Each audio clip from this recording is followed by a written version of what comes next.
Boleh aja. Karena itu semua ke dalam animasi atau Ayam beber semua.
Museum wayang beber Jakarta.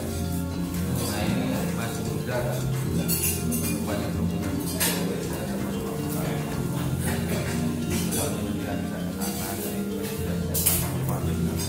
Boleh. Nanti kesini aja Pak Logat. Silakan Pak Logat.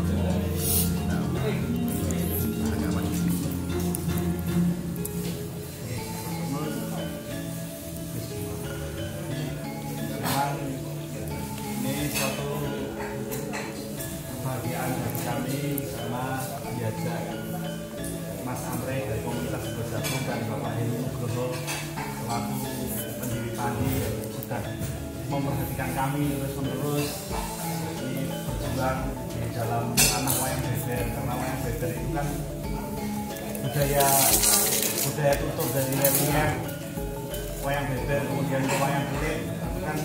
Wayang kulit itu memang wayangnya wayang beber itu kan wayangnya wayang kulit. Mohon Cuma dulu wayang beber itu masih kental dengan nuansa lukis. Makanya dulu para wali itu geser ke wayang kulit karena khawatir melanggar aturan tidak boleh melukis. Jadi suar lukisan itu adalah sesuatu yang dilarang. Dulu aku tingkat kehati-hatian tentang melukis itu luar biasa. Karena dulu lukisan itu bisa menjadi sesembahan. Tapi kemudian lama-lama lukisan itu kan berubah menjadi sebuah etika dunia Photoshop itu. Maka kemudian lukisan ini identitas ya. Paspor nggak ada fotonya.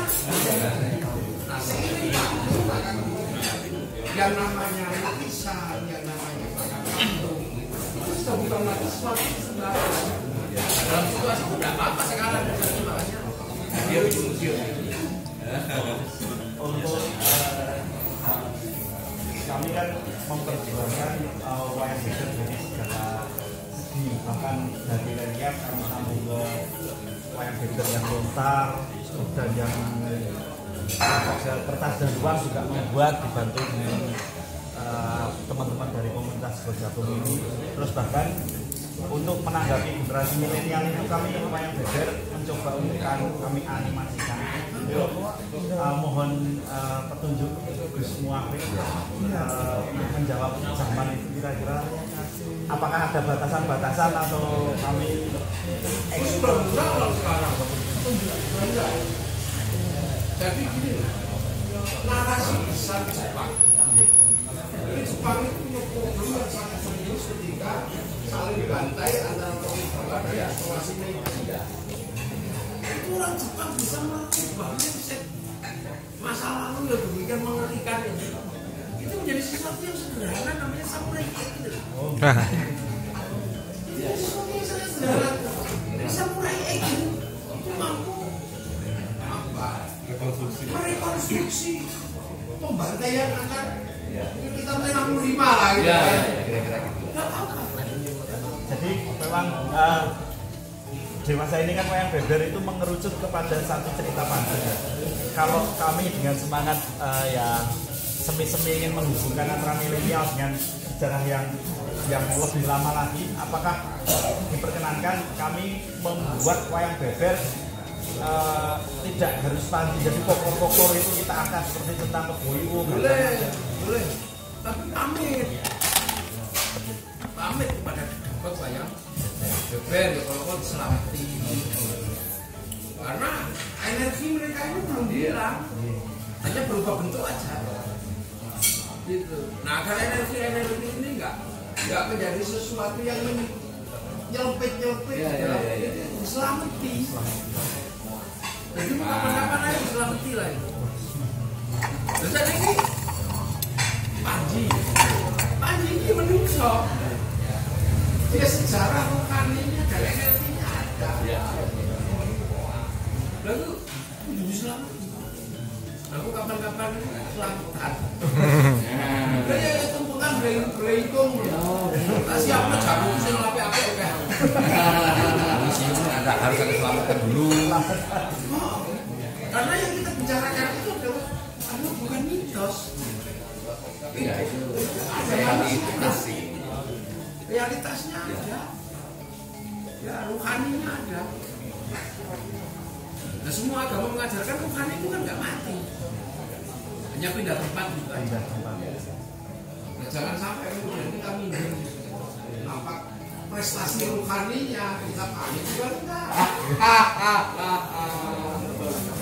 Prestasi ruhani kita ini meminjam prestasi ruhaninya Nabi Ibrahim itu. Sampai hari ini tetap kama barok ala Sayyidina Ibrahim. Tiap hari. Jadi alangkah lebih baik jika misal menjabarkan tentang Keboiwo dan Gajah Mada yang selama ini simpang siur ceritanya itu ternyata kan ada kedamaian bukan perang, itu kata dari keturunan dari Keboiwo. Dan itu apakah saya juga harus pamit secara spiritual? Karena setiap raja pasti mengalami fase Upanisa itu menghilangkan jati diri. Lagi naik jadi raja tahu pergi itu. Nah ya, Gajah Mada itu ketika sudah menyelesaikan tugas menurut versi batinnya, dia pergi untuk melakukan dharma upanisa, menghilangkan jati diri, kebumian menjalankan dharma ini, baru upawasa. Upawasa itu sudah berhenti, nggak makan, nggak minum, nggak menyentuh perempuan. Makanya ketika Islam datang, nggak makan, nggak minum, nggak menyentuh kok kayak upawasa, maka orang Jawa menyebutnya bulan puasa. Awalnya dari Itu dharma, nggak bisa. Beda dengan Islam, kalau Islam kan tidak mengajarkan tentang menghilangkan jati diri, hanya mengajarkan keikhlasan, jangan memiliki sama baik. Tapi tidak mungkin sekalian orangnya hilang kan? Enggak. Tapi kalau tradisi itu kan hilang. Siapa mokso? itu yang mendasari kata mokso. Iya. Makanya kemudian tokoh-tokoh besar itu mana sejarah? Akhirnya karena hilang, sambutkan dengan bubat, sambutkan malah dimanfaatin sama yang punya kepentingan untuk ngacak-ngacak. Aduh, memang pergi. Jadi tokoh-tokoh besar di dharmanya itu menghilangkan jati diri. Kalau ternyata menghilang kok nggak bisa, nah terpaksa harus dihilangkan. Makanya ketika punya band, kalau yang bisa moksa, nah ini yang menyebabkan percepatan kegaduhan setiap kerajaan di Jawa dulu Indonesia. Jadi penjaringan jangan kerangka sosiologi positivistik. Tapi itu nggak begitu. Yang begitu sudah dharmanya memang harus waktunya pergi. Madep panito ya. Ada masanya lah. Ada masanya nggak perlu pesen, nggak perlu pamit, nggak perlu ngomong aja. Berarti ada satu narasi yang menyebutkan ketika Gajah Mada bertemu ke Boyo itu semua prajuritnya itu disuruh menyingkir, dan peperangan itu sebenarnya sanepan, mencari yang sumurnya itu sebenarnya mencari mata air batin agar jadi Jawa itu selama ini kan didongengkannya kan perang, terus Boyonya ditablek. Nah, ya itulah namanya apa? Cari finishing touch-nya sebenarnya agar kehilangannya. Makanya sama. Makanya ketika pergeseran ke Islam, ya nggak mungkin sejarah Islam digerakkan oleh saudagar itu ya nggak bisa. Karena yang boleh ngomong agama dalam tradisi itu Brahmana. Sudra itu sekaya apa? Pedagang itu sekaya apapun sudra. Makanya yang benar itu santri. Yang menyebarkan Islam itu wali. Karena yang kelas Brahmana itu wali. Nah sudra itu sekaya apapun, ya tetap sudra, dagang, tani. Makanya nggak mungkin disebut awam. di samping tentang tradisi, kami untuk dengan generasi milenial itu juga menciptakan wayang beber Pancasila. Itu gimana tanggapan Pak dengan kita segmennya anak muda kan kalau tentang sejarah-sejarah kan mereka nggak apa-apa, boleh aja. Sama bikin Gus Muafik dalam animasi aja. wayang beber Gus Muafik. Malah seneng Gus itu. Iya, tapi Asal gambarnya yang bener. lagi isi yo. Jadi budaya. Jadi foto aja. Nggak apa-apa, boleh aja. Yang penting pamit. Pamitnya itu Pamitnya. Engkau tanya bangi pamit, tak pamit. Iya. Karena itu diciptakan dari rasa yang memang diasah. Seberapa jauh artinya akar budaya kita yang harus kan ada budaya itu kan memang sebuah keniscayaan akan selalu bergeser, ya, akan selalu menyesuaikan zaman. Nah, tapi kan tetap harus ada akar. Nah, dalam konteks kita memilah atau memetakan mana akar, mana bukan akar, itu caranya gimana? Itu juga nggak gampang kan? Ya, Karena kalau bicara tentang akar dan tanggungan, nah yang lain kan begitu kan produk. ya. Nanti produknya seperti apa? Nah itu nilai bagaimana? Nah yang nilai itu juga apa? Dia bisa menjadi bagian dari segala yang kita urus. Tapi yang produk itu biasanya Sesuai dengan sama ya produknya. Ya, ya. Jadi kayak orang makan, makannya nilai. Nah, yang dimakan itu produk. Nah, produk itu bisa ganti-ganti, bisa berbeda-beda, tapi prinsip dasarnya makan. Nilai misalnya kelembutan. Nah, kelembutan itu bahkan sampai ke titik yang paling keras pun bisa menggunakan budaya yang lembut, mulai gitu, omong-omong sih, orang tunjuk-tunjukan gitu. Perang ini kan ngomong kita seperti bahasa Inggris juga. Nah, makanya kalau yang mau kita bilang ini sebenarnya nilai apa sih? ya. Tatanan nilainya yang tetap harus mencerminkan ya nilai-nilai yang sesuai dengan Ya, kalau nggak sesuai dipaksa sesuai. Jadi butuh social engineering. sosial. Ya, itu rekayasa sosial. Ya, ya. Nah itu kan butuh kreator yang menguasai simpul-simpul peradaban itu. Kalau sekarang jenengan berada dalam siklus peradaban digital ya, jenengan kita belum siapa? Dia belum siapa? Saya bisa berbicara tentang nilai, tapi ketika berbicara tentang produk di era digital, mana itu kamu? Pelukis punya nilai dan gagasan, tapi produknya ditentukan sama cat. Kalau fenomena seperti ini, misalnya era saya ketika muda, kita banyak belajar tentang sampai masuk pakai tentang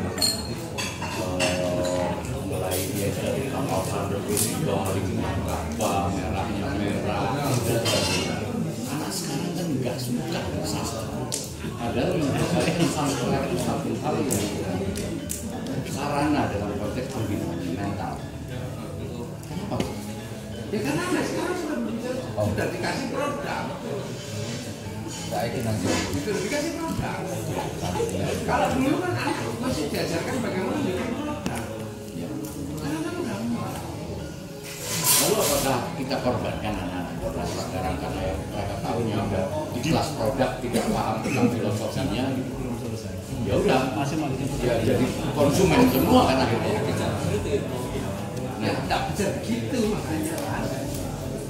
Nah, agar tidak bisa begitu ya memang harus ada orang-orang yang masih membicarakan tentang nilai.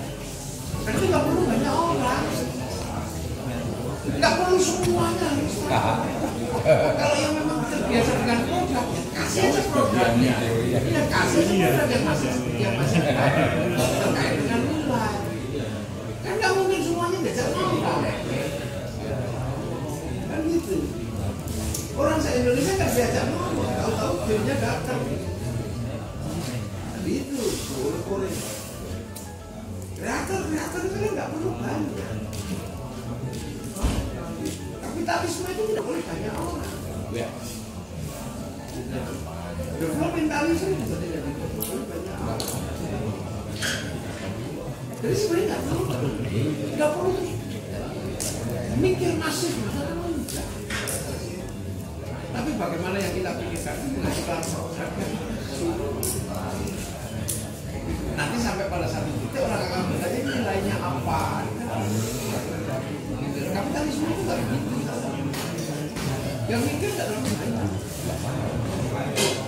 Makanya dari ruang-ruang kecil ini cukup. Ya. Tinggal nanti penetrasi produknya seperti apa. Tapi jangan bisa.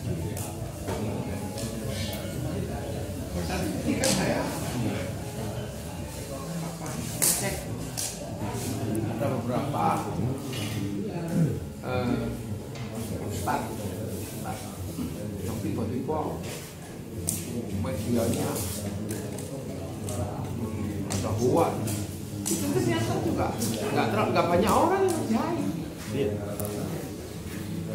Nah kalau kita bisa punya nilai-nilai yang menurut kita bagus, nggak perlu dibicarakan secara sangat goro itu. Kemampuan menghadirkan nilai dalam bahasa konsumen, nah itu kejernihan. Jadi tetap bisa dikonsumsi, tapi ada nilainya. Itu makanya itulah pujanya, itulah sastra. Zaman dulu juga begitu ya. Dulu juga begitu. Banyak orang itu enggak. Iya. Enggak banyak. Makanya pujangga juga enggak banyak. Nabi itu cuma satu. Nilainya itu menginspirasi menjadi sesuatu produk. Yang produk itu bisa menjalani. Ya. Enggak perlu banyak orang.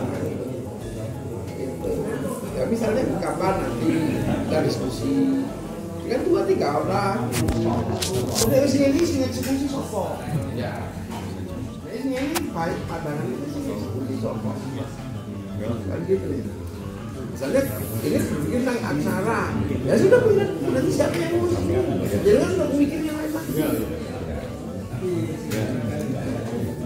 Kalau dimaklumi aku gak iso-iso. Itu bagianmu ya. Itu kayak kali senjata. Besoknya wis lah.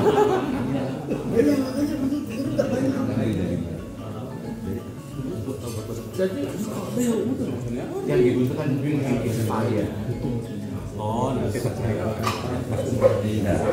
India itu cuma butuh Valmiki, itu kan itu apa itu yang nulis Mahabharata Ramayana, nggak butuh.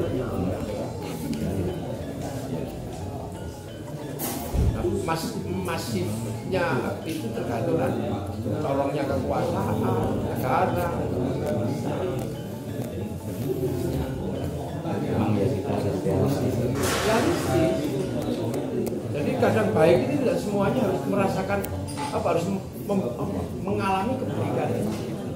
Tapi yang baik itu adalah kebaikan tidak harus dialami, tapi bisa dinikmati semua orang.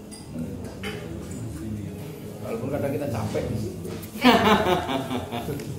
ya Orang yang cacuk itu. Iya kayak gini misalnya, ya nggak perlu membayangkan semua orang paham dengan dia. Tapi programnya mulai dipikir dengan nilai-nilai agak setengah kamar. Wah. Terus ada permintaan teman-teman ini foto bareng di belakang. Lu monggo ayo. Sebelum dibubarkan oleh ngantuk. Mana foto bersama? Ayo.